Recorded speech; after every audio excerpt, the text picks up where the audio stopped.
Hey guys, welcome back. Happy Tuesday.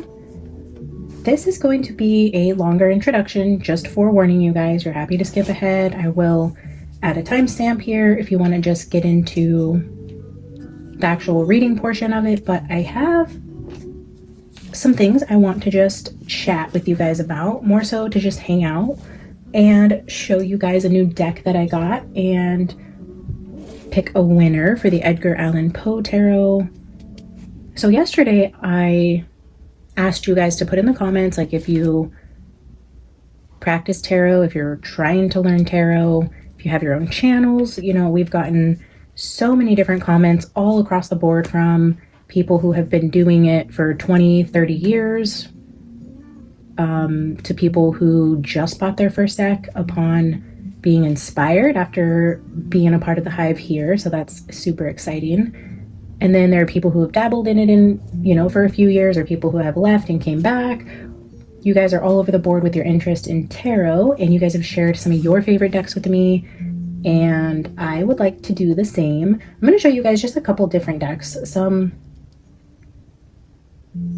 Well, first I want to show you a new deck, and then I want to show you one of my favorite decks. Today we're actually going to be using the Kim Krans set that I have, because a couple of you guys commented that you love the Kim Krans decks, and I do too.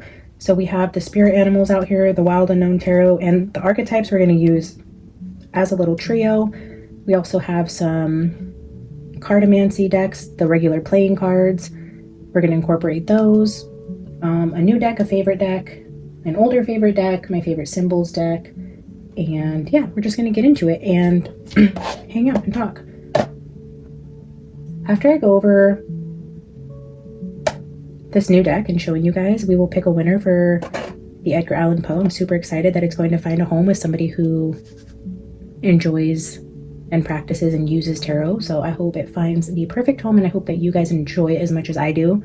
I absolutely love that deck. There was something else I wanted to say, I feel like, before I got into this part. Yeah, so many comments on my last video about, like, don't stop what I'm doing, don't feel obligated to take in suggestions from others, and I'm totally with you guys. Thank you guys so much for just the reinforcement and the continued support, and yeah, just trusting where this channel goes and the readings that we do, and encouraging me to just trust that. And I definitely will. I definitely am going to keep reading on the energy that Spirit is calling me to, because first and foremost, I am here to do God's work and what He's called me to do. But then at the same time, I do always want to be mindful of you guys, because this is our channel, it's our hive. So as long as you guys are being respectful, I don't mind taking in suggestions and considerations. But yes, I will always, always, always follow where Spirit leads me first. So thank you guys for all the kind comments. I feel like there was a question I had to ask you guys. I'm sure it'll come to me. There was a question I had that I needed feedback from you guys about, and now I'm drawing a blank. But last week I ordered the Twisted Tarot Tales from Tarot Collectibles. If you guys are like reading through the comments and seeing my replies, you guys will see that when you guys mention your favorite decks or decks that you guys are using, I've said a couple times in the comments that the Rider-Waite is my least favorite. Like the traditional old school standard Rider-Waite, not my favorite. I get why people try to encourage newbies to start there and learn there and build a foundation off the original, but it's not really my thing. I think if you can dive straight into a card you connect with, more so on the artwork than the standard Rider-Waite. Tarot is all intuition. It's not so much rules, and I think that's where a lot of us get stuck, is the rules of tarot. And if I could encourage any of you guys starting this journey, it's like, there are no rules. You don't have to take the cards that fall out. You don't have to shuffle a certain amount of times. You don't have to house them in any specific way. If you really look into it, my God, there's so many rules. Like, they need to be wrapped in silk or housed in a wooden box to keep them protected, or cleansed after every use, or, people I've seen like knock on decks. And, I actually have done that before. If you're just trying to like vibrationally like clear the energy or like infuse energy, which is different. But I mean, as far as like a rule goes, no, you don't have to knock on your decks. You don't have to shuffle or pull or let things fall out. You don't have to take the traditional meanings. You can set your own meanings. People are like, don't write on your decks. You guys can clearly see I write on my decks. There's actually a couple symbols decks where I've taken cards completely out of the deck and thrown them away because I just don't even want to use them. So you don't even have to use full decks if you don't want to. I mean, this is literally a tool for your own gifts. You are a spiritual being having an earthly experience. You have the ability to connect to higher frequencies, lower frequencies. You are the vehicle. You are the magic. The cards have no power other than the energy infused in them from spirit, from your spirit guides, from the person handling the cards, previous owners. The cards themselves do not just come off of a printer into a box with power, energy, and messages. They just don't. It's something you have to interpret intuitively. If you don't want to read the book, you don't have to. If you want to read the book, go for it. If you want to just interpret the imagery, just interpret the imagery. Like if something doesn't feel right, like there's times where I will see a card and know the traditional meaning and get a completely different download, and you guys have to learn to trust those things. And you guys will see in the comments, people will be like, that's not what that card means. And it's like, or they'll say, oh, why'd you shuffle that card back in? Aren't you supposed to keep it? Or why do you do this? You're not supposed to. And I'm like, what the actual fuck? Like what we're doing is already so woo-woo and like unconventional, and just, there are no rules, guys. We're playing with paper. It's paper. Anyways, have fun with it. Find a deck that is fun to look at, that speaks to you with its imagery, just the energy. Break away from the standard Rider-Waite. But I say that leading into Tarot Collectibles being one of my absolute favorite tarot deck creators, and he actually bases most of his decks off of the standard Rider-Waite imagery, but with like fun twists that make it like so much more exciting. So that's why I love his decks. Like they're very standard and clean, but they're also like so fun. And he's in the UK, but I just ordered this deck last week. The shipping was fast. The customer service is top notch. The decks are beautiful. They always have extra cards. And I just ordered the Twisted Tarot Tales. And I was going through it last night and I was like, oh, I can't wait to wake up and show the Hive this deck. If I have spooky fans in here, you guys will love this. This is like horror, spooky, Halloween, nightmarish, shadowy type of energies is what I'm personally drawn to. Although there are some other decks I absolutely love, like the Mermaid Tarot that was so graciously donated by our Hive mama here, Cindy. She's just, oh, can't say enough good things about her, and Debbie and Melissa and everybody else who just continues to show up and show support. And Rhonda, my gosh, I could go on and on. I don't mean to leave anybody out, but you guys know who you are.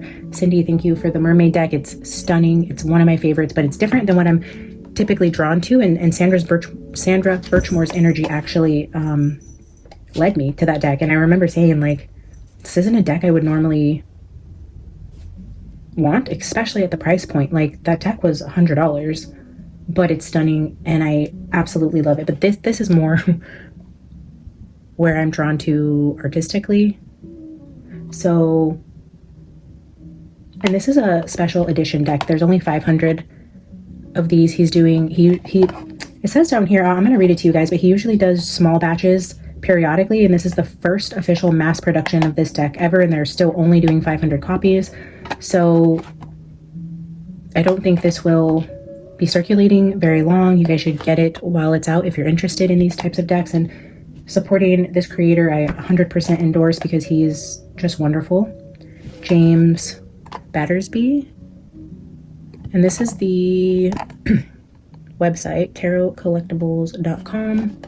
So it says, the Twisted Tarot Tales is a horror comic themed tarot deck filled with creepy clowns, mutated monsters, werewolves, crazy magicians, and a myriad of other ghastly characters. Inspired by Bronze Age comics, it's controversial, it's gory, and every card is drawn and inked by hand through a process similar to that of the artists of the Bronze Age. The collection represents the best of our horror cards from TTT from 2014 all the way through 2019, containing over 40 bonus cards that can be swapped out with some of the other cards in the main deck. And that's what I want to show you guys. The variations of the cards, I think there's like 120-ish cards in this deck. And there's so many different variations. So I'm just going to flip through this with you guys and what came with this deck. So first, let me start with that first, because he included like a little sample pack with a handful of cards from his newer Halloween Wait deck that he kind of revamped. I have the original Halloween Wait Stars edition, which is probably my favorite Halloween deck, I would say. I'm just absolutely obsessed with it, even though it's like a standard Rider-Waite deck. But he redid, it's like a 2.0, Halloween Wait 2.0, and he included like some sample cards. So this is the like original Emperor, and then he included like a sample card of the newer version, so you can see it's slightly different, but the backs are the same. And it's the exact same material, so you can literally like just add them to your deck. So now you have two versions of the Emperor. So the ones he included, okay, so I got this one as a sample card, so now we have two Emperors that'll be in this deck. He included an Empress. This is the original. This is the new Empress. Love. The Justice card now has a variation here. I love that there's candies in the scales here versus the candy corn pillars. And then Knight of Swords. Oh, I love this. So here's one of the Knight of Swords in the original. And then this is the one he just sent. So now we have these two as Knight of Swords. Obsessed with this. And then, yeah, so just a standard part of his deck process is he includes like multiple variations of certain cards. Like the full, we have a clown, a masculine, and a feminine. You know, we have the two versions of the Lovers, the two versions of the Three of Swords, Six of Swords. So these are just like variations he includes as just what he does, part of his process. So we have that same thing going on in this new deck, but there's just a lot more of them. He included lots of different variations here. Look at the world here. We have this world versus this one. The Judgment card, look at this, Pet Cemetery. Versus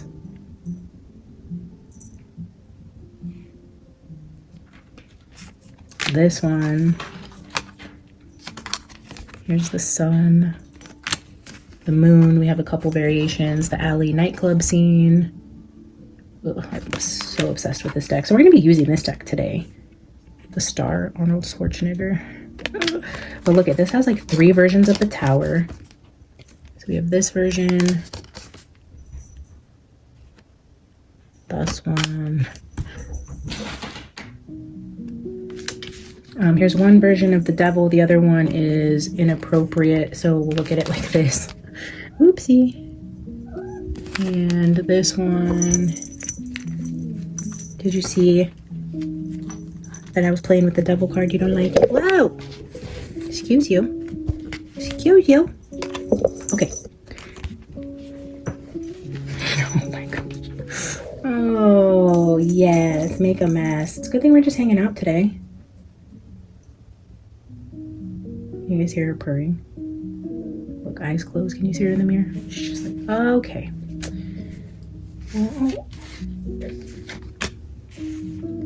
Oh, that's what I wanted to ask you guys. Thank you, Alice. Thank you for reminding me what I was going to ask. First of all, let me interrupt my showing you guys this awesome deck because we're going to be using it today. You guys will see it. This is already like in my top 5 favorite decks ever, so I'm sure you will see it all throughout the rest of the year. Even though spooky season is over, it is always spooky season around here. Let me say what I need to say before I forget again. Alice just reminded me. Debbie, thank you so much for the window seats for Alice. She sent me 2 window seats that suction to the windows and then a pack, or 2 packs actually, of printed blankets to safety pin to the actual window purchase. And I actually have one and she absolutely freaking loves it, but we have other windows I'm going to try to add for her to give her some like elevation. I don't know, we're gonna see where I'm gonna put the other ones. So very thoughtful. Thank you so much,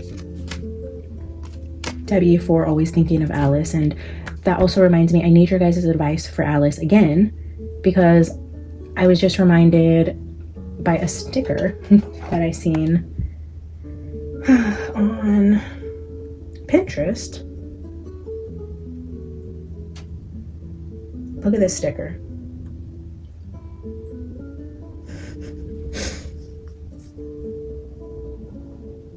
Like, how accurate, right? So last year we got Alice on New Year's. So my tree was still up, and when I brought her home, she immediately ran inside the tree. I have like a flocked fake ginormous tree. It's like 9, 10, 12 feet. I don't know. We have huge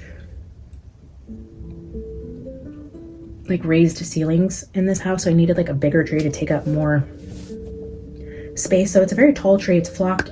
It's tall. Like it's going to be a fucking disaster if Alice gets inside of that tree. So when we first got her last year, she immediately went to playing with the ornaments, knocking them off. She has an ornament that she still throws around. I had to leave it out for her to be able to play with because she loves it. And oh my god, I just know it's going to be a disaster. There's fake flocking on it. So when she was little, she had it all over her because she tried to climb in the tree. She was knocking the ornaments off. What do we do? What do I do? Help. Is there like something I spray on the tree that makes her not want to go in there? Or do I just have to like train her not to go in the tree? Or do I have to just accept my life with the tree? Like at my mom's house, her cats don't get into the Christmas tree. Probably because they're indoor-outdoor cats. I don't know, unless I'm doing something or should be doing something this year. But normally the first week of November is when my tree goes up. And I started thinking, oh, it's, you know, I should start getting ready to pull the tree out. And then I was like, oh no, Alice, like, what do I do? If you guys have tips and tricks on what to do with an indoor cat around a very large flocked Christmas tree, I'll show you what the tree looks like so you guys can get an idea if I need to like switch the decorations, do something different. So this is what the tree looked like last year, and this is typically what it looks like. So yeah, big tree, lots of ornaments.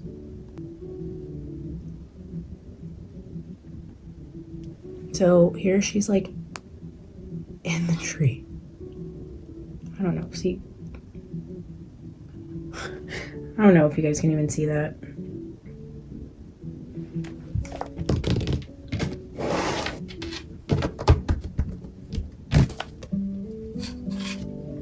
Look at the 2 death cards.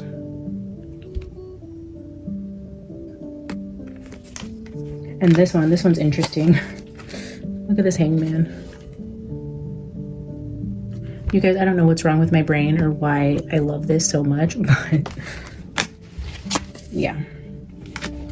Like the Wheel of Fortune, how can you go wrong with clowns and Ferris wheels and circuses? There's just like so many variations. The Chariot. Funny story about this Chariot card is I had a near-death experience. I had to have been 18 or 19. My son was a baby. Yes, I had him very young. But I don't think he was 1 year old yet. I must have been like 19, turning 19, 18. I don't know.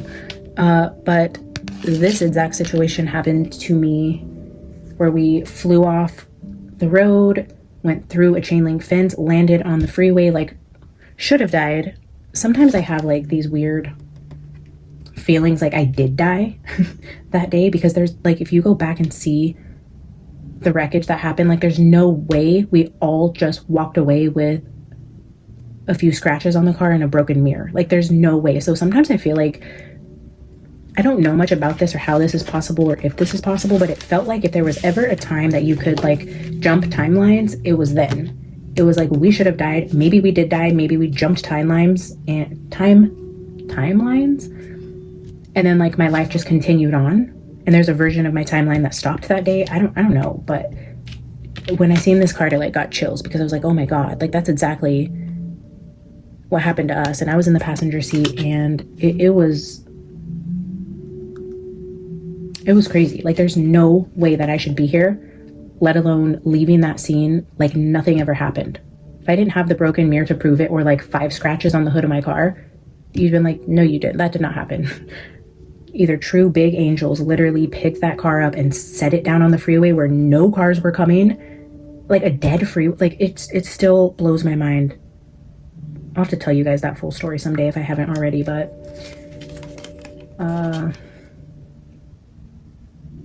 yeah, crazy seeing that card. I love this Hierophant, the Zoltar with the kids and the coin. I could go on forever. Look at this Empress card. Hi, baby. And then this too, the High Priestess with the Ouija board. And then this High Priestess, she's playing with tarot cards. Oh, the Fool. Beetlejuice. I could go on and on forever about this deck. Go buy one. Limited edition. There's tons of additional cards in here so you can swap out if you're not feeling some of the energies or artwork. The Waldo Querent. How fun is this?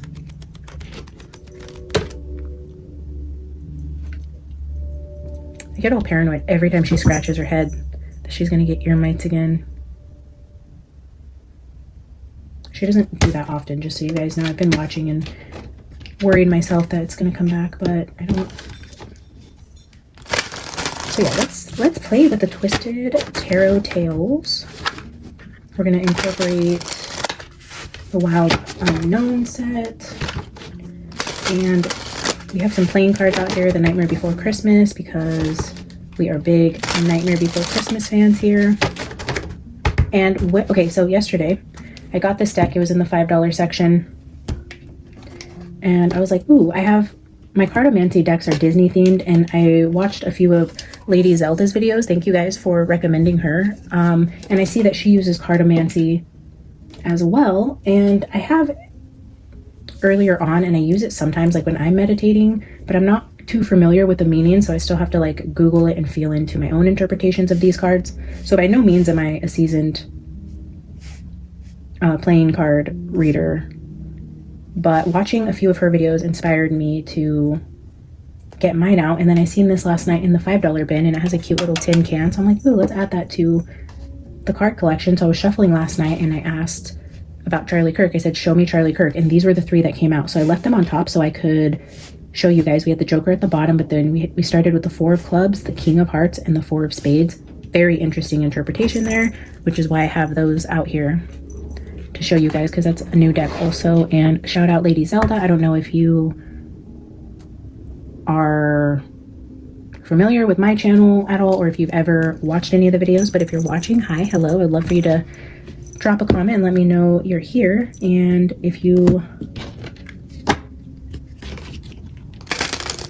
have noticed some of the synchronicities within our readings, guys, I have no idea if she's ever heard of Beyond the Veil or has ever been over here, but yeah, there are some uncanny similarities in the messages that she's gotten in what I've been given. So very, very interesting.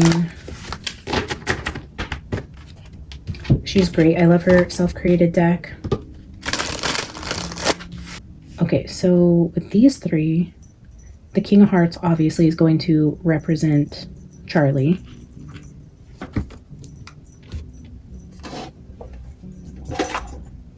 I pulled it up on chat. I asked for the meanings of these cards, so let me get there. The 4 of Clubs.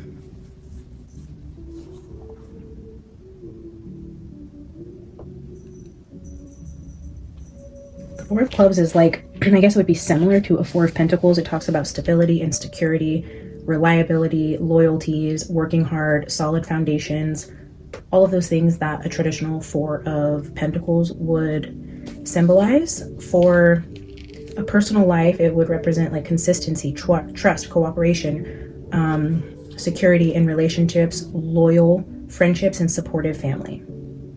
So loyal friendships. On the love side of it, it would mean a loyal, trustworthy partner. So you have loyal friends, loyal partners, there's peace, there's harmony, there's balance, all those good things, reliability, solid foundations, slow and steady progress, working hard, all those things, right? But then here we have Charlie, which the King of Hearts is someone sincere, a supportive partner, someone emotionally balanced, somebody who wants to fix things.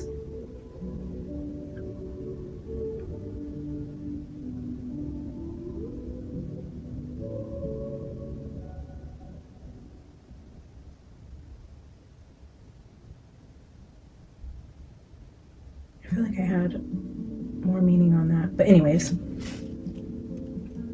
loving, mature, smart, caring, all those things, masculine. So on this side, you know, we have supportive friends, loyal partnerships, working hard to build together. But then this is where it gets interesting. We have the 4s on each side of him, which is that mirroring number, double 4s, and total opposite energy. So again, we have like a light version and a dark version of the same energy, the same number. They're both black cards in the deck. We have Charlie showing up immediately right between the two. And the 4 of Spades says delays, obstacles, setbacks, feeling stuck or confined, trapped, needing rest or retreat, a warning against rushing decisions, similar to a pause card. It's not permanent trouble, but a slowdown that requires patience and planning. You may be feeling isolated, misunderstood, overwhelmed. It's time to step back from conflict. It can suggest somebody withdrawing emotionally. In love, it could be a cooling off period, breaks, breakup, time apart, emotional distance, sometimes recovering from heartbreak. In career, delayed progress, needing a strategy before acting, financial restrictions,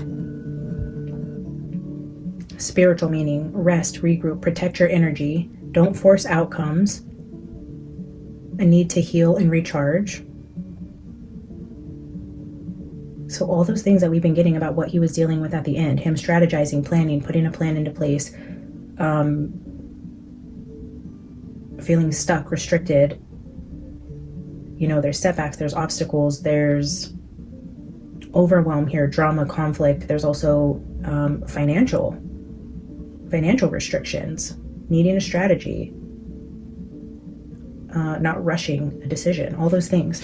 So I thought that was fascinating how it came out with like the polar opposites, the light versus the dark, the contrast, all these obstacles here with him in the middle. So, I mean, the cards are definitely aligning with the energy, the previous messages.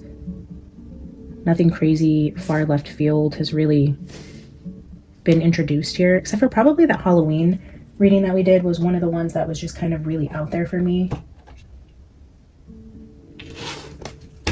And I think it's just because it was pure chaos. The reading was long. The phone cut off. The storage was full. The phone was dying. The energy was reversed. We started the second part first, and then I had to edit and explain things, chop it all together. It took forever to export. I mean, all the things. All the things with that video just seemed like pure and utter chaos. Look at that. Just stopped it again as I was going to set this down on the 4 of Diamonds. 4s seem to be significant right now. All right, so one of my favorite trios, we're going to start with just an opening message. Let's just pull an opening message from Spirit about Charlie to see where we're going to take today's reading, because as I sit here, I don't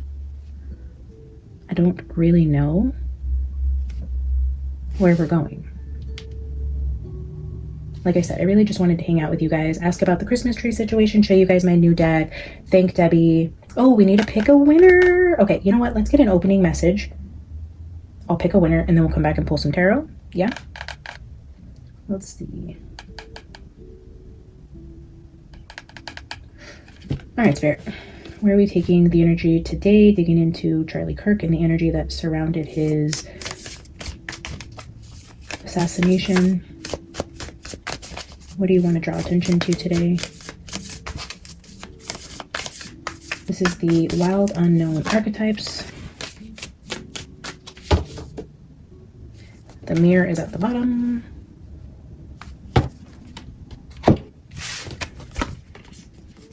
The offering. The seed.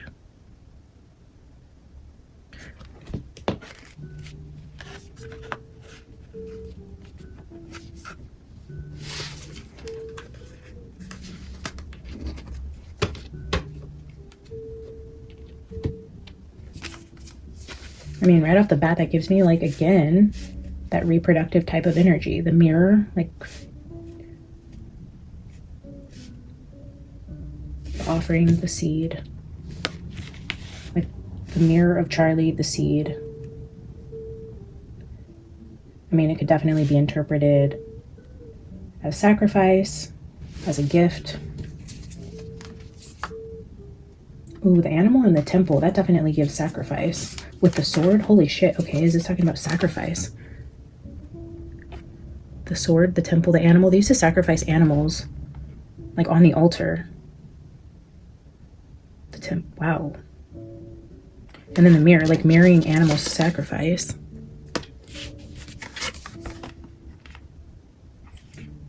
Wow.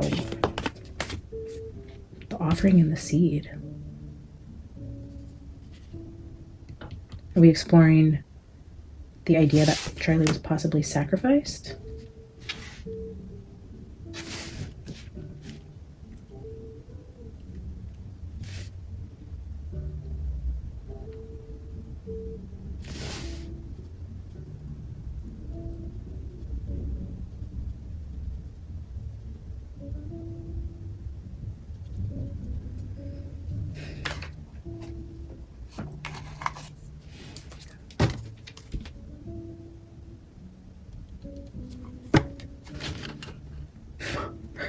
What did I split it on?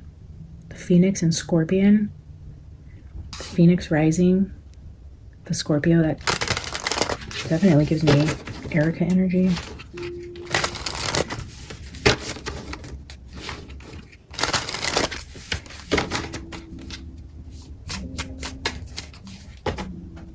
This is the Animal Spirit deck from Kim Crans. Oh, okay, there's something else I wanted to tell you guys.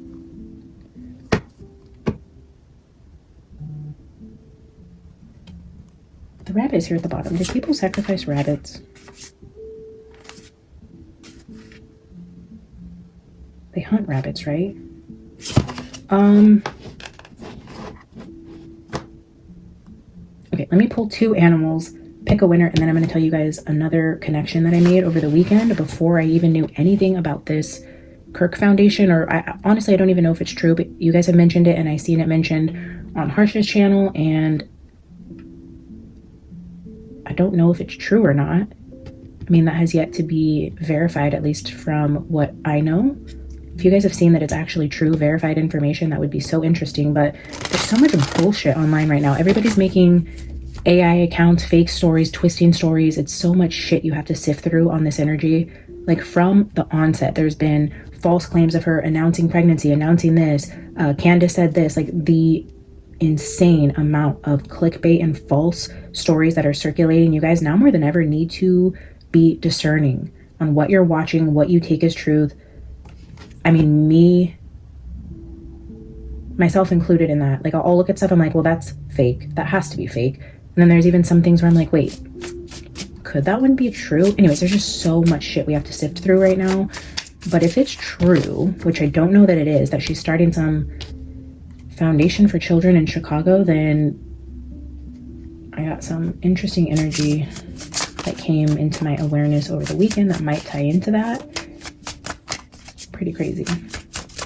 All right, let me get 2 animal cards.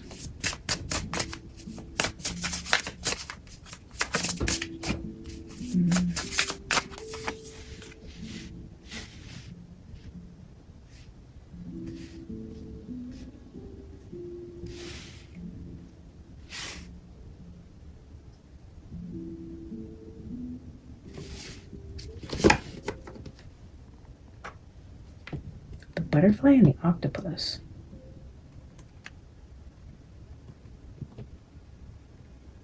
We have air and water. We have up and down.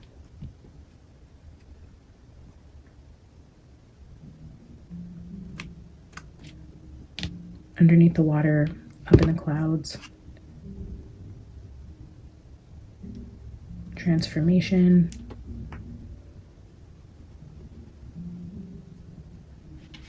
Octopus gives me mastermind. It gives me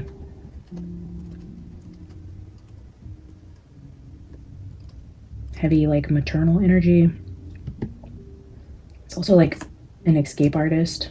Extremely intelligent, loves a challenge, loves a puzzle, protects their young.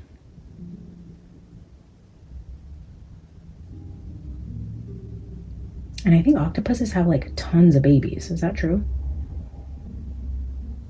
And don't like the moms like die after because they spend so much time protecting their babies? It's like they don't eat, they don't leave. Is that true that mom octopuses will die after they've had their babies? I don't know. I need to double check that. There's a lot of interesting facts about octopuses and how extremely intelligent they are.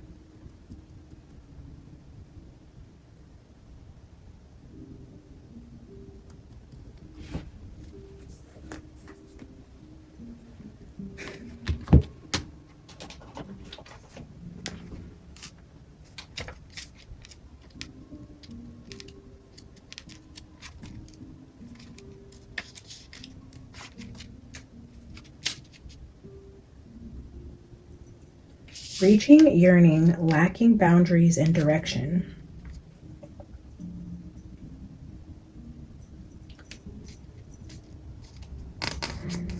Interesting that over here this talks about like withdrawal, isolation, obstacles, because the octopus down here, to bring into balance, it says space to yourself or talk therapy, like needing your space or like reclusing.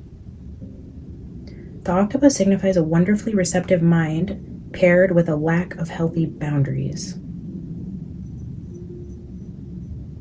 Unfortunately, this results in well-intended but messy relationships. This has nothing to do with Tyler Robinson, guys. Every time we touch this energy, it goes back to betrayal, messy relationships, light and dark. So much going on in Charlie's life. It's insane. Messy relationships. Here we have trusted partnerships, loyal relationships, all the things. Then here we have the opposite energy, the darker version of it. This, a need for boundaries, isolating, and messy relationships. If you notice after spending time with someone that you feel drained or uneasy, the essence of octopus is at play. Begin to establish healthy boundaries. Be patient and firm. It may be a very old habit to change. I feel like he was doing that. He was needing to separate the light and the dark, establish boundaries. Like he was cleaning up his life.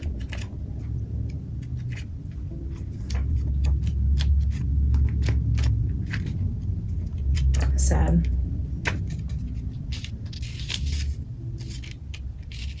We'll try to figure out more about who he was separating from.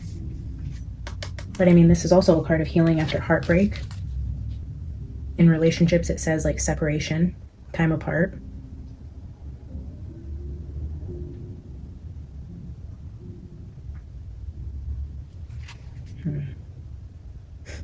Butterfly, undergoing great change and transformation. The energy of the butterfly is with us during periods of transition. Since air is the element of the heart, this change usually involves relationships. Changing of relationships. Separation, messy relationships. Holy shit. This change usually involves relationships. Or, if you love your job, perhaps your career. Since transition is accompanied by some amount of discomfort, be extra patient and kind during this time, especially if the butterfly is you. Let solid friends and activities support you like a cocoon, committing to one daily routine, whether a meal, a practice, or a prayer, done at the same time and same place, will do wonders for uplifting your spirit.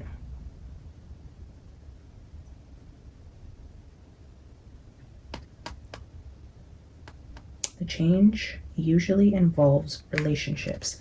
A changing of this messy relationship dynamic that lacks boundaries and leaves you feeling uneasy.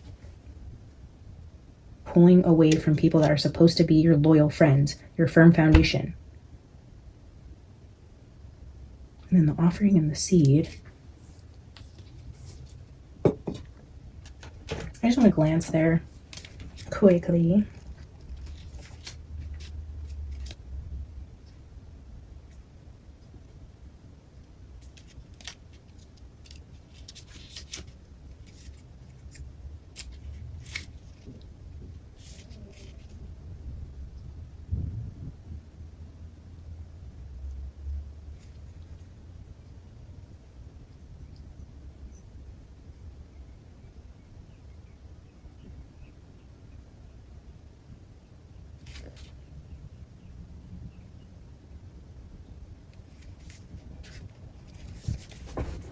So that also talks about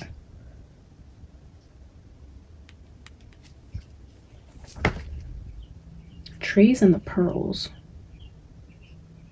James Hillman's acorn theory and the soul's code, but then it also talks about the pearl and the irritant becoming the treasure. It talks about new beginnings.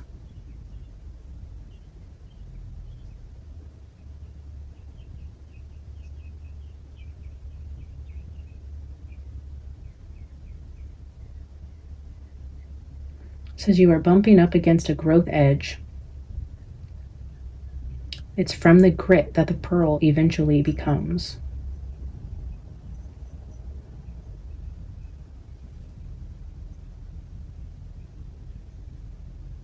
The pearl inside of the oak tree.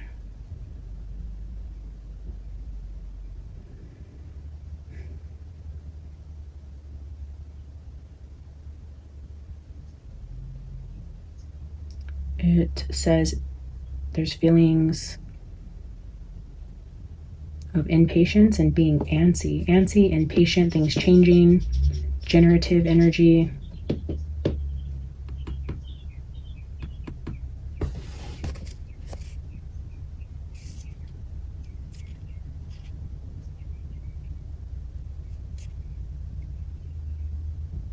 The gift, the present, the sacrifice. The sacrifice.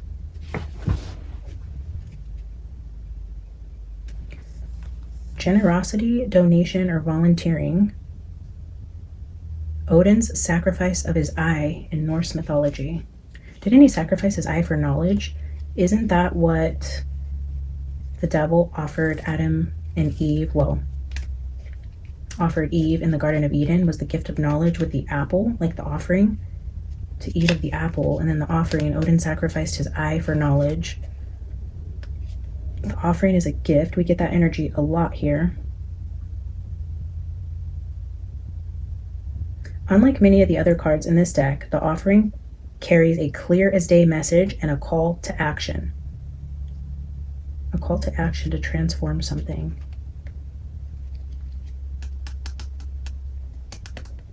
As you may have guessed, it's time for something to be given and given up for the sake of the bigger picture. Something needed to go for the sake of the bigger picture. Charlie was sacrificed for the bigger picture. He was going to make changes, and somebody felt that by doing what they did, they were giving up Charlie for the bigger picture. Like, it's like that energy of, do you kill one person to save 10?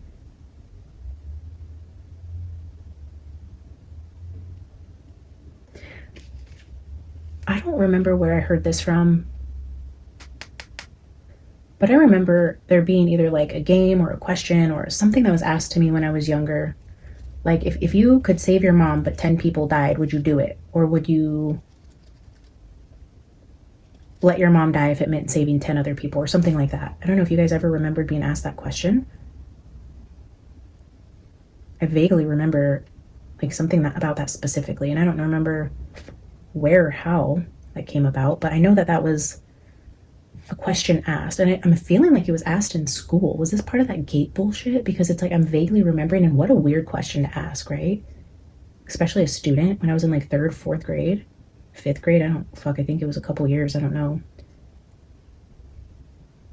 It's like that. It's like if you're sacrificing something for the bigger picture, it's like Charlie dies or 10 other people. It's like, oh, I did it for the bigger picture. I saved 10 other people. Like, I'm a hero. He had to go. It was from a place of love. But it's like, it's what it's being disguised as energetically.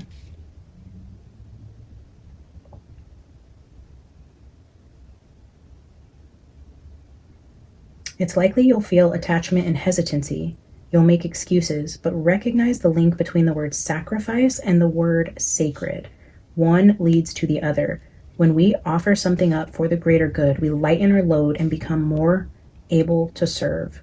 Imagine for a moment if you were to offer your whole self unconditionally to the world. For now, start small.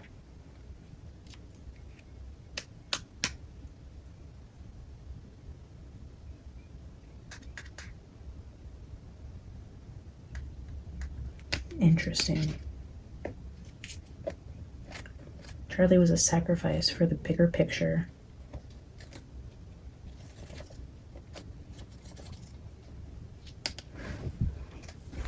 Let's dive into that energy with my new tarot deck after I pick a winner. So if you guys made it, approaching the hour into this video, then you guys deserve to see if you're the new winner. I will give you guys 24 hours to claim. So if you're watching this and you see this and you see that your name was pulled, please email me by tomorrow. Well, it is 1 p.m. now, so email me tomorrow by 1 p.m. to claim. If not, we will choose again.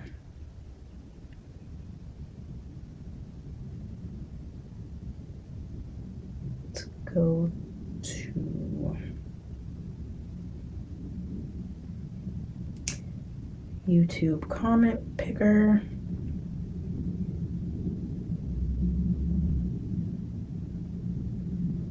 Plug in our link.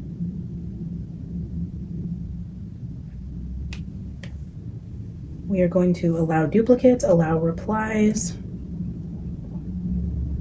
choose a filter.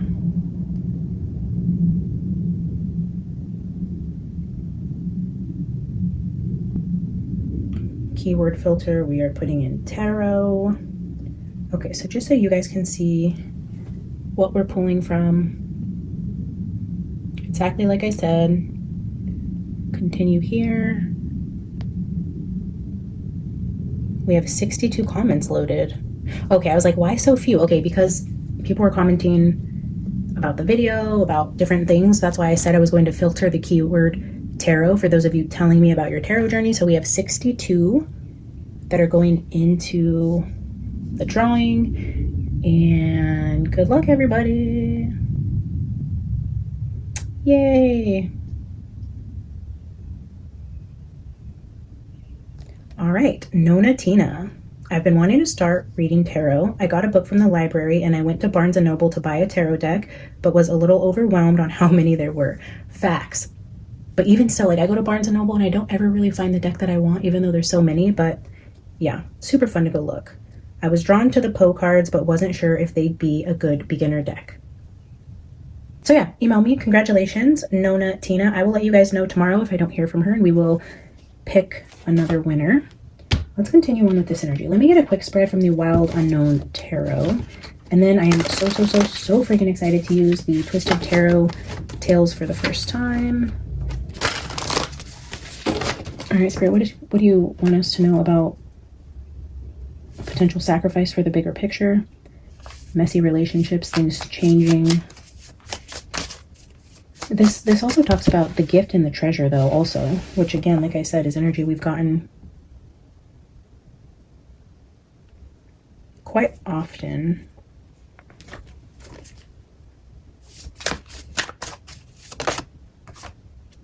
Ten of Wands.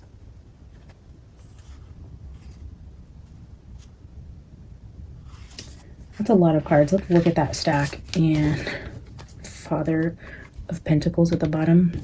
Yeah, a lot of energy again around money. So 10 of Wands is burdens, right? We have burdens. We have the Wheel of Fortune, which is the Fates. The Ace of Swords. The Hermit. 6 of Wands. Temperance with the 4 of Wands.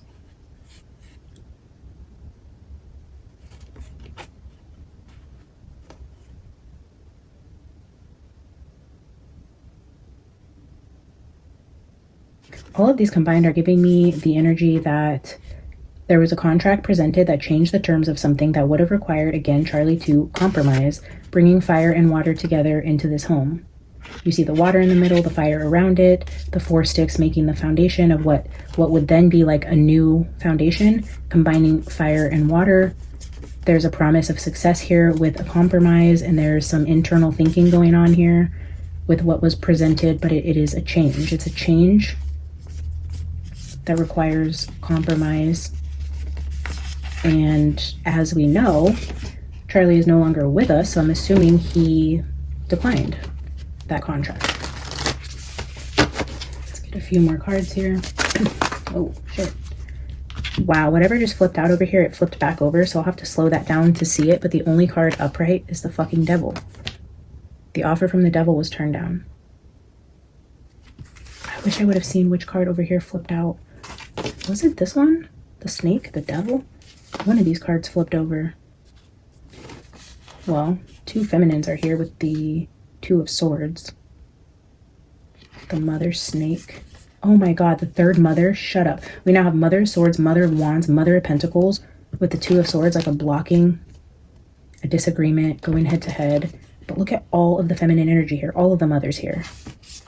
And the Lovers. Hi, Erica. The fuck? And then the Lamb, the sacrifice. For the 9 of Cups for a wish fulfillment. 7 of Wands to the Ace of Wands.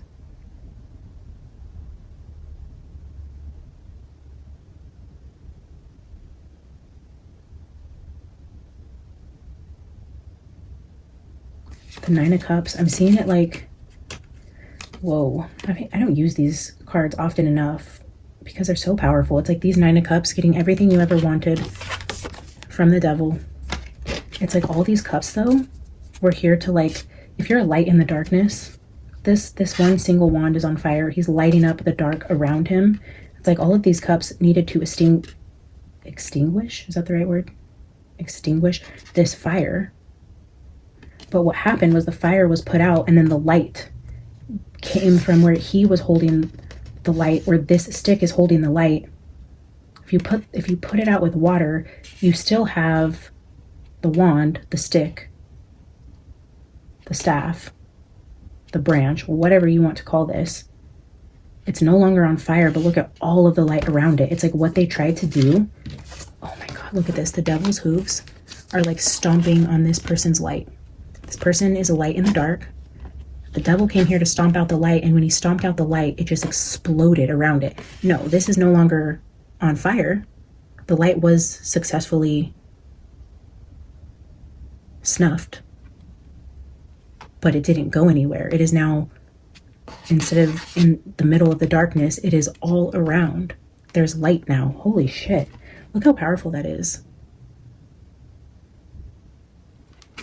I feel like in some sort of spiritual way, though, I mean, Erica, the 3 women, like confirmation, confirmation, confirmation, the mother, the mother, the mother. Okay, you need more confirmation. The Lovers. Not seeing eye to eye, not agreeing on whether or not to take whatever is on offer, which is everything you ever wanted, wish fulfillment, all of the earthly luxuries that the Devil can offer you, and a sacrifice. The lamb that held the light, stomped out.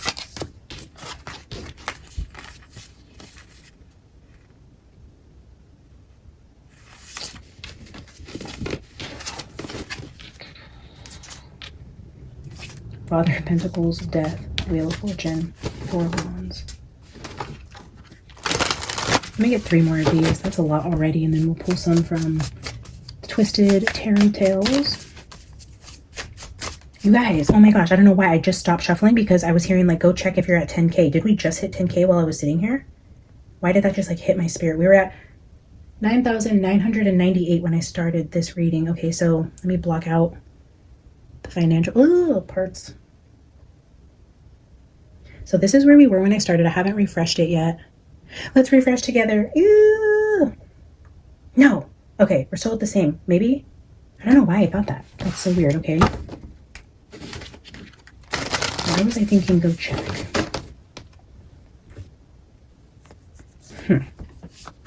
Okay, let me get 2 more. 4 of Wands. Another 4. 4, 4, 4 now.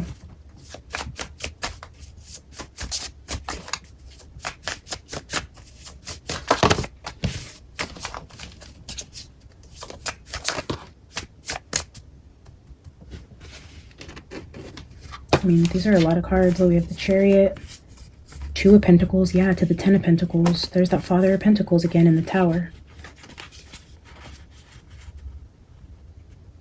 This Father of Pentacles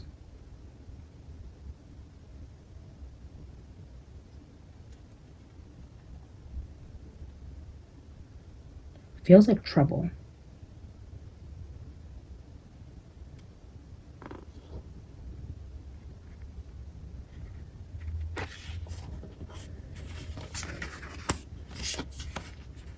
The Chariot, overcoming obstacles, swapping one thing for something else.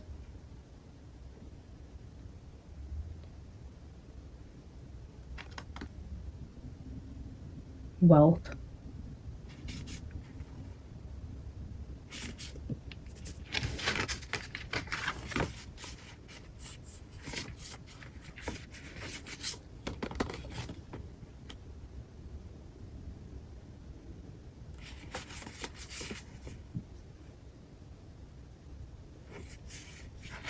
We seen this card yesterday with the apple and the orange, with the hands, like, I'll give you an apple, you give me the orange. I think we were talking, yeah, we were talking about Erica yesterday. So something about Erica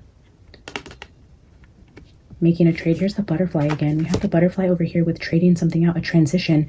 They were the swap out. The swap out. The swap out. They had to take Charlie out as the sacrifice for the bigger picture. Swapped him out for Erica because Erica took the offer. But again, anytime that energy comes in with her taking his place in that company, we see the Tower. We see a lot of money, and we see a masculine that's close to her. The Chariot, possibly from afar. What the hell? The Snake. Here with that wand. A lot of wands energy. Let me get one more. 10 of Cups. So very interesting. Look at this, guys.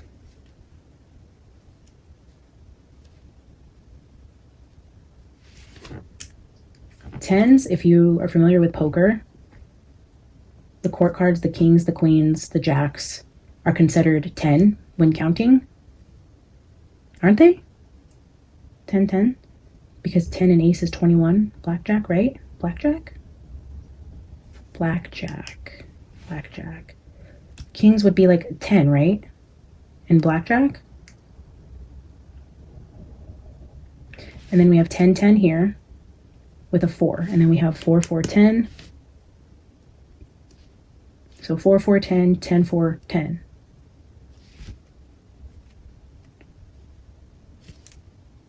Four, 4, 4, 10, 10, 10 makes triangles. The down triangle. Okay, so a down triangle with an up triangle. We have an up triangle and a down triangle. 4, 10, 4, 10, 4, 10. The mirror's here at the bottom. The sacrifice. 5 of Swords, betrayal. Defeat. losing the battle. Losing the battle.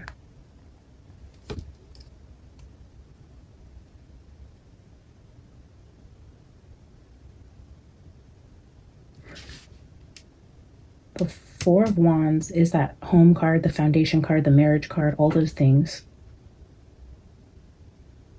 Okay, so on the flip side of this, it goes back to that energy of his home life. Here we had like a loyal relationship, and here we have separation, distrust, isolation, overwhelm. Here, in that same energy of partnership, relationships, friends, community, spouses, we have burdens and happiness. We have loyalty and disloyalty. We have the polar opposites. This is a dark card. This is the light card. Here we have the lighter version with the dark, the darker version with the light.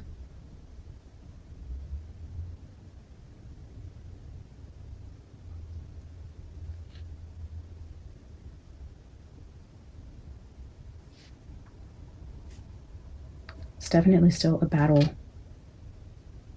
of good versus evil, light versus dark in every single way possible. And it has to do with Charlie's close connections, the people he trusted, the people he married, the people he partnered with, the people he built with. There's light and dark spiritual warfare happening within his circle, within his home, within his friends and family. This is not a stranger on the outside. This is not a confused kid who was mad about somebody talking about trans people or spreading hate. It was definitely internal.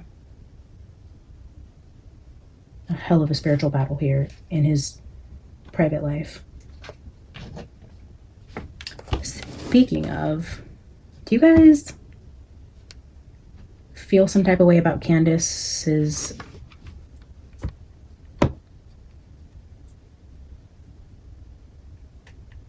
video yesterday? I am wondering what you guys are thinking about what she said about Erica.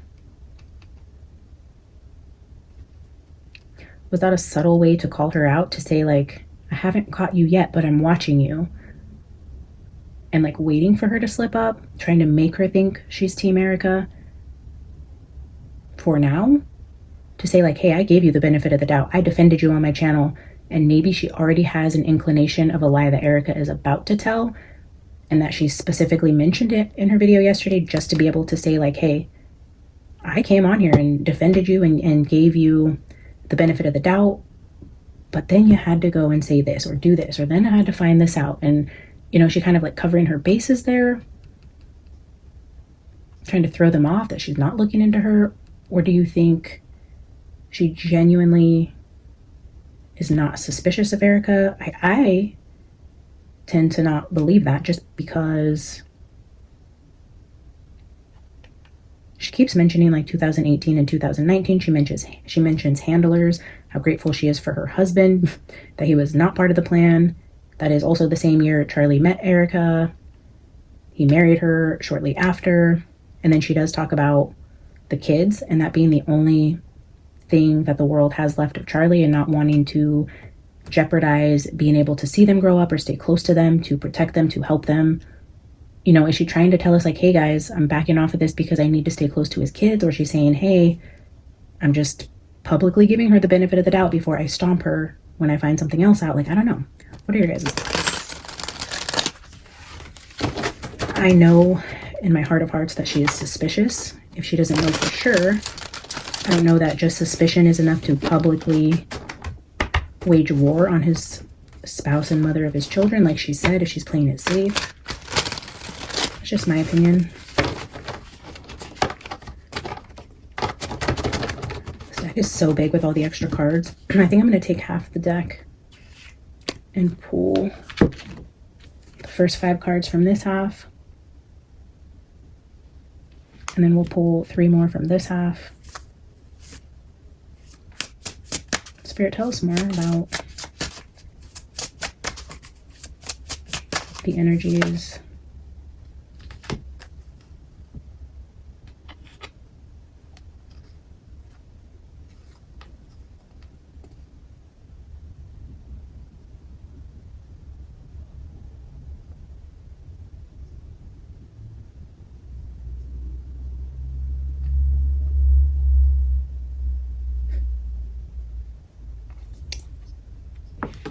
The reading's already getting pretty long.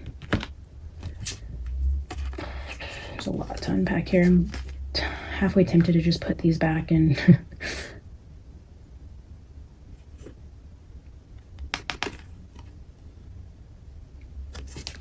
look at this imagery.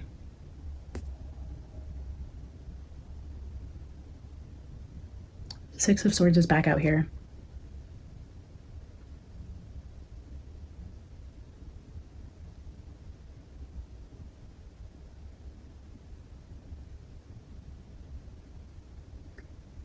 So it's supposed to be peace after trouble. We have the Five of Swords here, which is that defeat card. The defeat of the Father of Wands. The light that was stomped out by the devil, the defeat. The snake is here with that stick, like I defeated it. I stomped the light out. The snake is sitting here in the dark. The stick no longer on fire. He feels like the winner. Charlie was defeated because the snake, the devil, is here with his stick that is no longer burning. But here, this is the calm after that storm. This is what comes after the Five of Swords. And then you see this beast taking who I'm just going to call Charlie away, and then two people in a boat fleeing that, like getting away from that energy, because the beast took Charlie, or tried to, metaphorically. Not saying that he's there spiritually. And then we have the World and the Judgment. Like,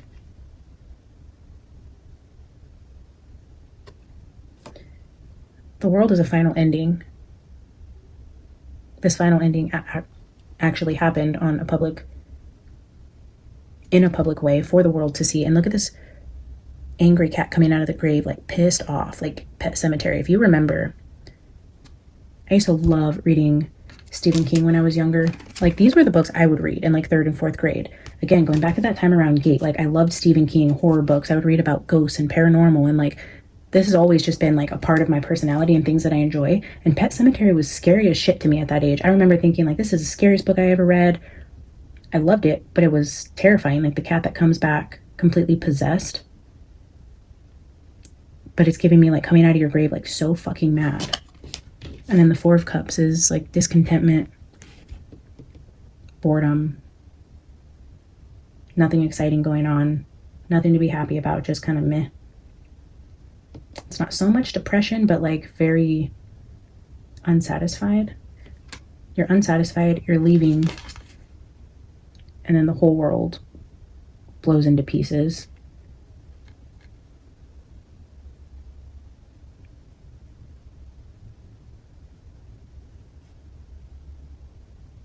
Judgment.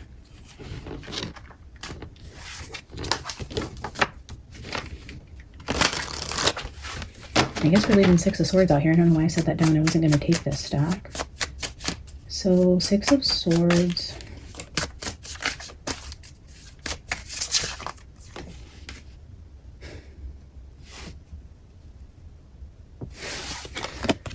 The Chariot.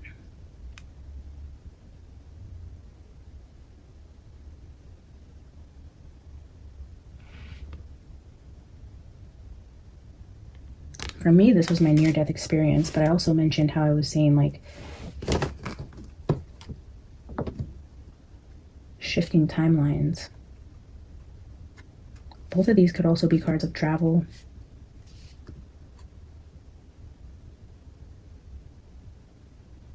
This person who's about to get hit by this car is like, fuck. Like, they're pissed off like that. Like the cat coming out of the grave.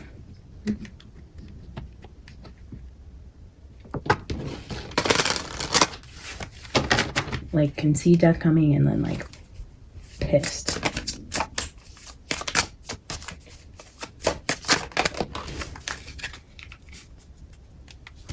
Look at this octopus. Didn't we just have like the butterfly? Yeah, the butterfly was out here with the Two of Pentacles. Here with the Strength card, we see the treasure chest, the fish, and we have it now an octopus that's taken someone captive. This talks about messy relationships. This talks about being restricted and constrained. And now we see the octopus that is trapped somebody just above the treasure chest of money. Wow. Let's get one more.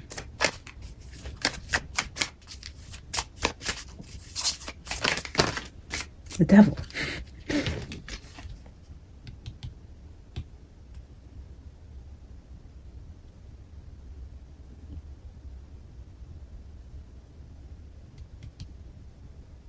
What movie is this from? Why do I feel like... I know this little creature and I can't remember the movie, but that's from one of those older scary movies. 3 major arcana with the energy of somebody moving on. Like moving on, leaving a relationship. It's like when the wife... Yeah, 10 of Pentacles, the family.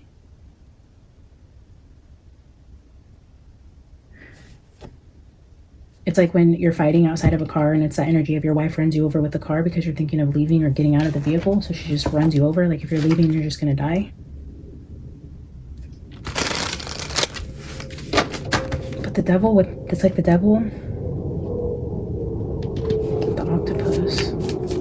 Even here, the devil has this little creature wrapped in lights, like a lot of trapped energy.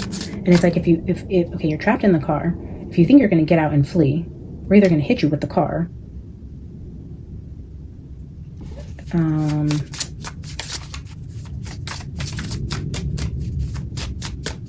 You're stuck, you try to flee, you die. 5 of Wands, conflict. King of Swords. Look at that King of Swords.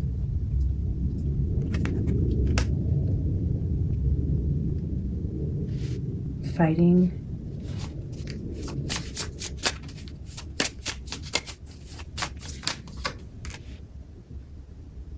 Whoa. Double King of Swords. And I shuffled. You guys saw that. I pulled these one after the other. And I could see it being not as crazy of a coincidence if I pulled a 3rd card without shuffling and these two maybe just stayed together because it's a new deck and they were together when I got it. But I shuffled a few more times and pulled again, and that is the King of Swords. Double confirmation on the King of Swords with fighting and being trapped. Double confirmation of being trapped. Double confirmation of being trapped by a King of Swords with conflict and needing to leave a situation.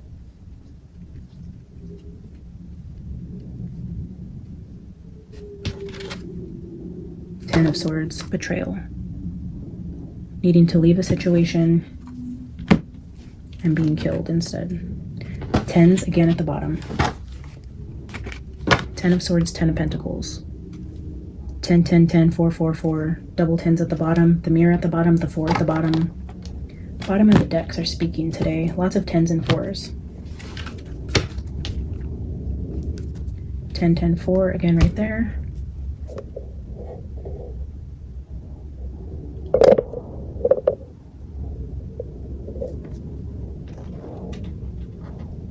All right, we're going to wrap this up here in a minute. I'm going to clarify a few of the cards here. One of my favorite little clarifying decks is the Mildred Payne Secret Pocket Oracle. Highly recommend this one as well. Spirit, clarify the offering, sacrifice energy.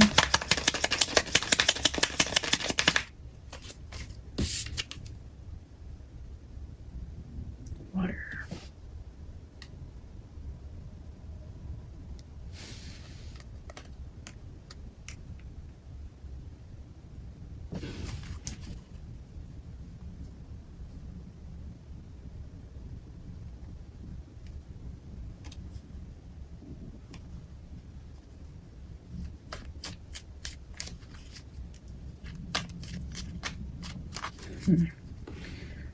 Clarify water.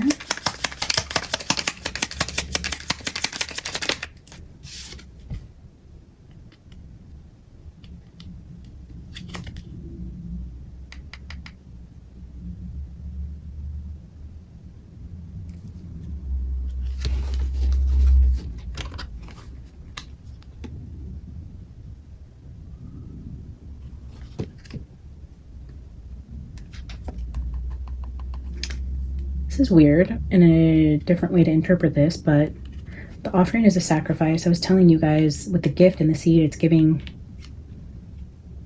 rebirth, especially with that butterfly. Like the seed, the mirror, the mirror of Charlie, the seed of Charlie. Sacrificing one. The seed needs to be watered to sprout. The ear with the fetus.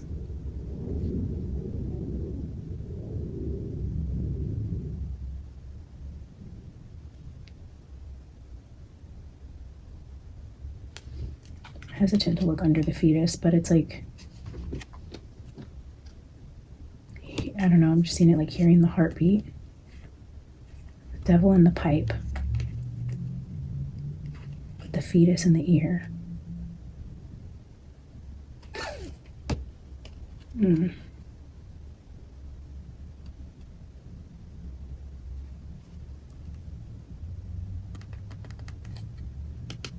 I forgot to tell you guys about the connection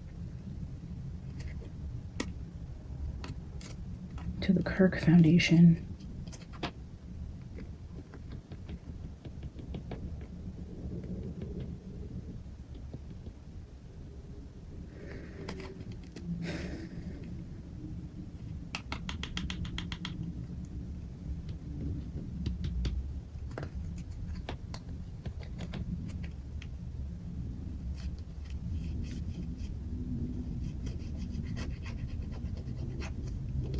And then with card,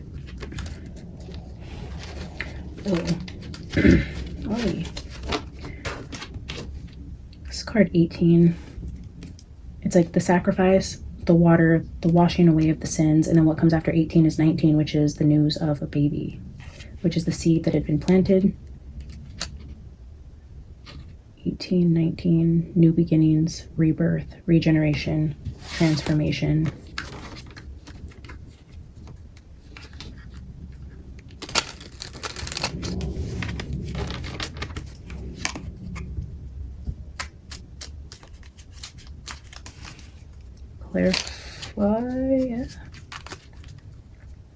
Clarify the seed.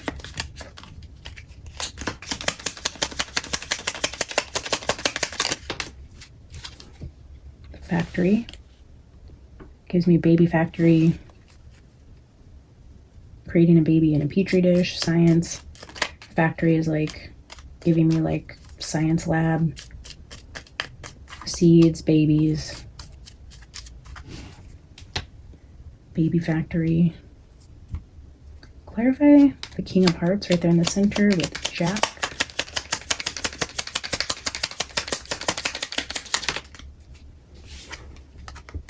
The Diamond.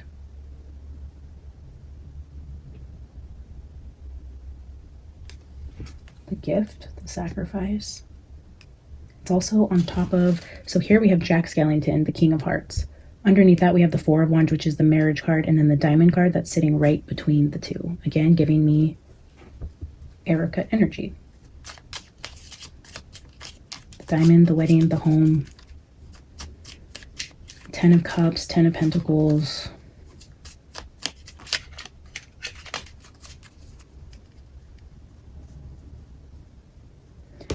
Clarify the Six of Swords over here.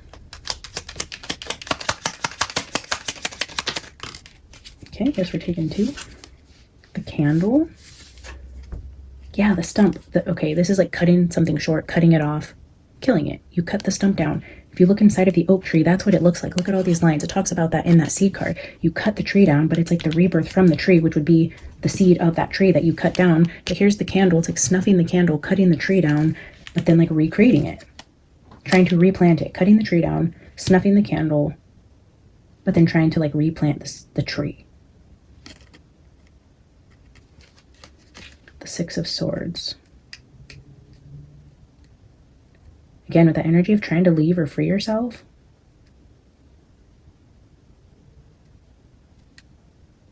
You got cut off at the knees, so you couldn't run.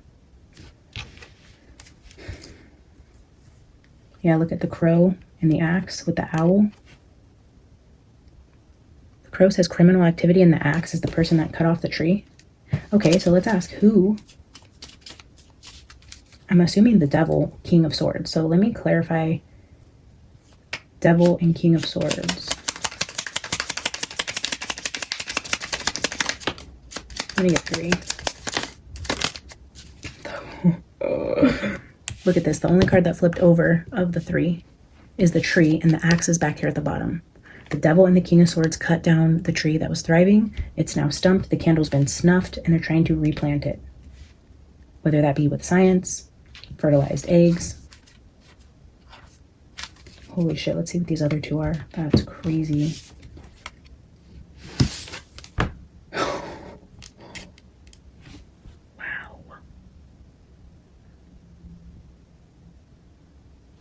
Clarifying the devil and the king of swords on who cut his tree down.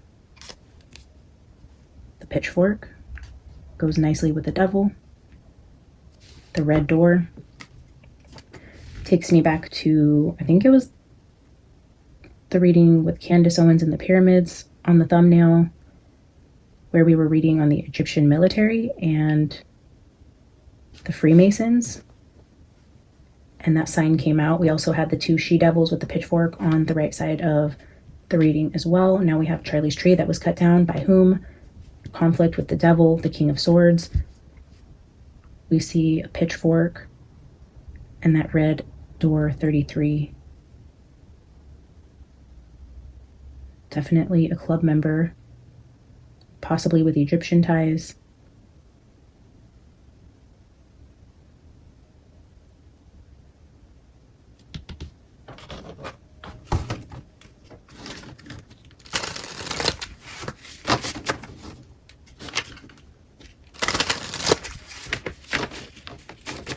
Why? Why did...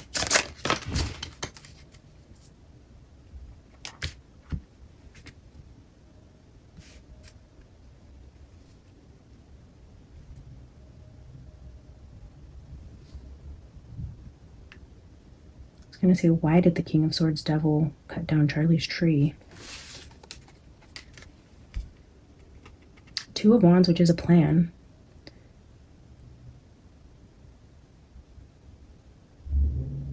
With the Tower.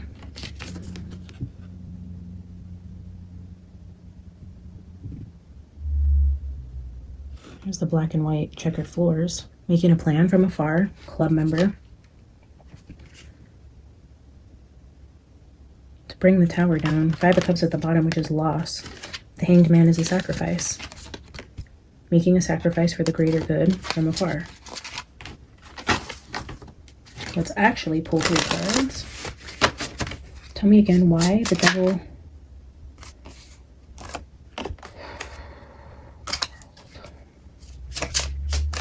Tell me why the devil, King of Swords, cut down Charlie's tree. Can I get 3 cards?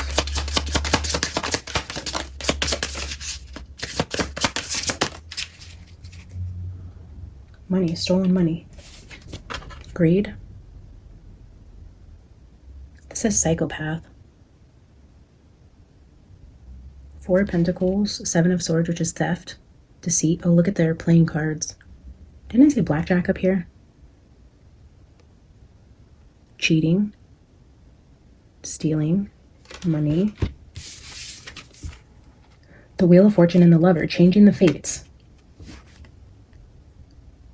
Again with the Lovers. Changing hands. Or literally Erica sacrificing Charlie for the fame and fortune. A decision. 9 of Coins. Yeah, single, wealthy, successful, independent. Swapping fates.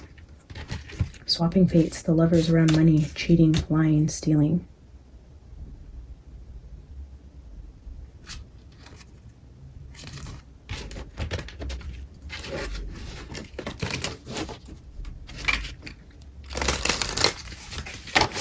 I don't know why I put all those back.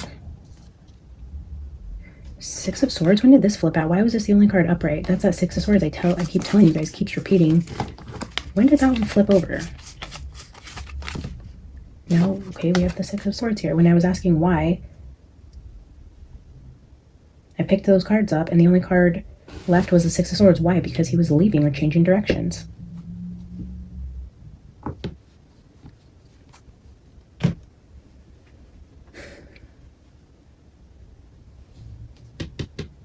All right, we're gonna pull, since I didn't pull any of these on camera with you guys, we'll do a final card with the Jack Skellington playing cards. Can I get one final card for the energy on the table? Oh, did you guys see that? When did that happen? Oh shit, that is so hot. The fucking candle is snuffed. You guys, that has never happened. I get it. It was a candle that was going out already. Like it was depleted. The candle was already depleted, exhausted, running low. And I lit it because I was like, okay, let's just use the rest of this candle. When I'm done with this reading, I'll throw it away. And I've done that plenty of times where I'll use the ending of a candle and you guys will see it will be completely clear. I've never had a candle go out in a reading before. That is fucking insane. Do we have those? I don't even think we kept the cards out here. And you, dude, look how long this video is. I was not intending to go this long. I was going to do about another hour video, but that card.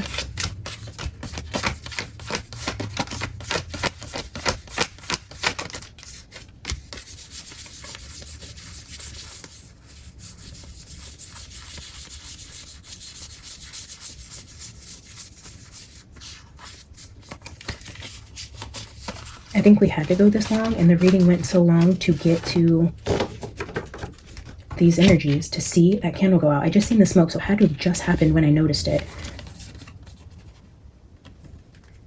But it's this energy right here.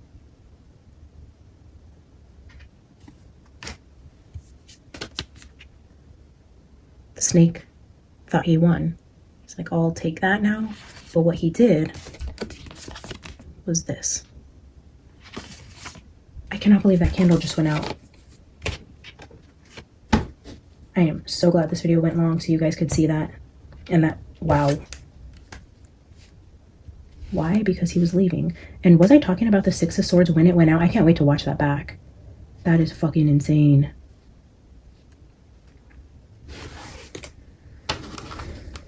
Even that water with the offering, it's like putting out the light with water. Throwing water on the light, sacrificing, taking his light. Can I get one final card? The Jack of Hearts. So now oh my gosh. The Jack of Hearts would be like the son of the King of Hearts.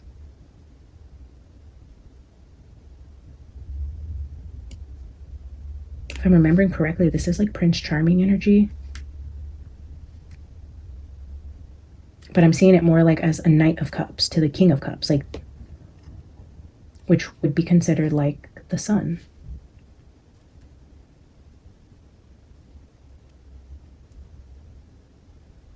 Jack of Hearts. Let's see what that means.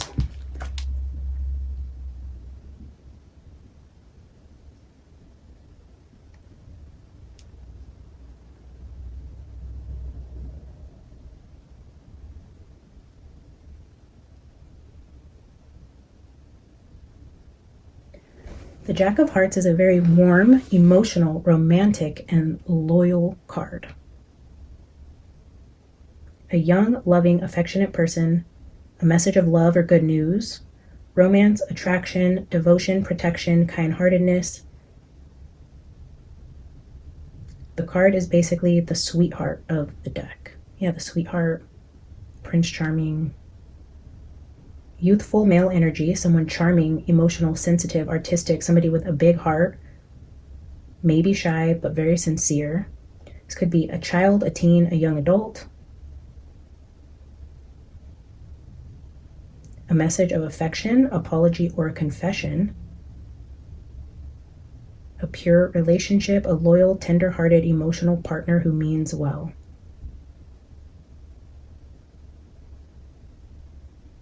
Leads with love, softness, and compassion.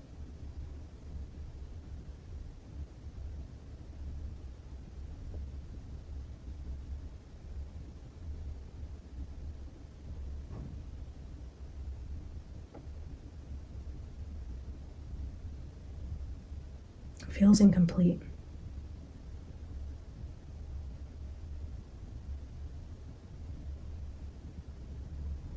Let's get in an accompanying card for this Jack of Hearts.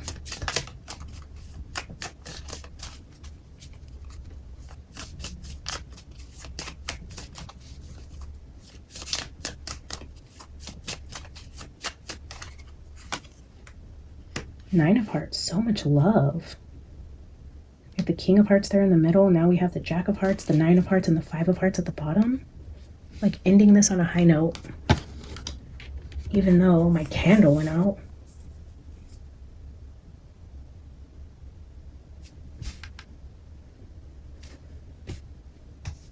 It's like this energy, like ending on a high note, even though there's no flame. There's still love. There's still the legacy of who this person was at the core of his soul.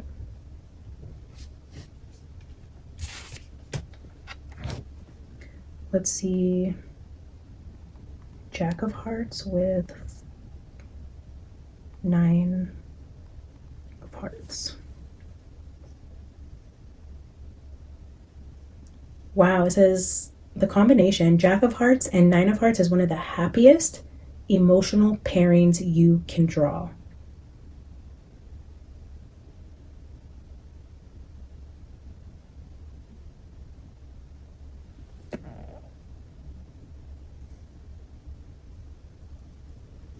A romantic gesture, a message of affection, reconciliation, a declaration of feelings,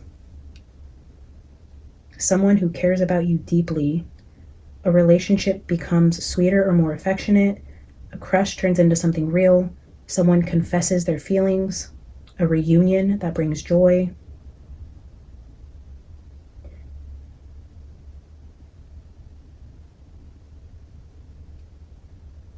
For life in general, it's good news, emotional healing, a happy surprise, a wish come true, a resolution to a situation. This is a very lucky draw.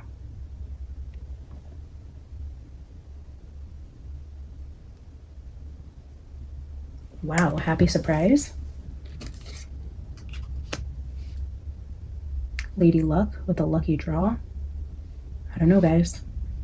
As always, let me know your thoughts. This was a pretty crazy reading, longer than I anticipated, but I know you guys love the longer readings, and I got a lot of good feedback about you guys wanting me to continue down the Charlie Kirk road. So here we are, continuing to try to get clarity and answers about what happened to him. And wow, just so sad. Yeah, I will be back tomorrow with another reading, although I think I might be doing something different tomorrow.